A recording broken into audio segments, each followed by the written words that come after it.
Wadhi nyime. Riwruog Jotije manitie mbalariany ma Mombasa oseyo paro mar chik mar omenda mageto juogo gi kwana tamalo 3 kowuok e osachgi e siro chenro mar gero udi ma nengogi yot e pachoka.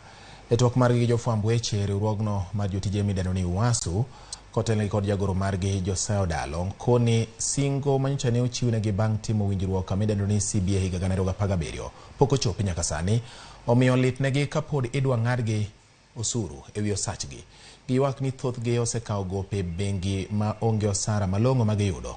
Omiyo giywak ni kadiponi okadh chik ma ochuoga ma juogo gi kwan atamalo 3 mar osara margi, to mano dhi hinyo thothgi ma pod chulo gope mag hola ma gikawo e bengi. Maisha imekuwa ngumu.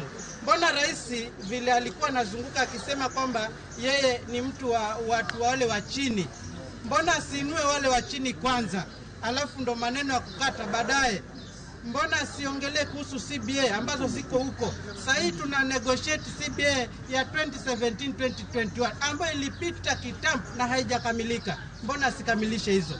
Ili tukajihuisi na sisi tuko kweli kwa serikali ambayo ilisema kwamba inapigania maslahi ya wafanyikazi wale wa chini, yani wale wa chochote. Wajua hata ukitaka nyumba yako isimame vizuri pia na jamii yako na familia yako, unaketisha familia yako kwa nyumba. Tuambie jamani tuko na ABCD. Au kama unakuja tu hivyo abruptly, unaingilia tu malengo ya mtu ambaye hata mwenye hajakalia na kuifikiria, unaingilia tu kwa mistake yako unaikata. Aliingilia kwa NHIF, tukavumilia. Akaangalia NSSF, tukavumilia. Sasa ameingilia tu 3%. Hiyo hatutakubali. Hao mapunda sahi wamechoka.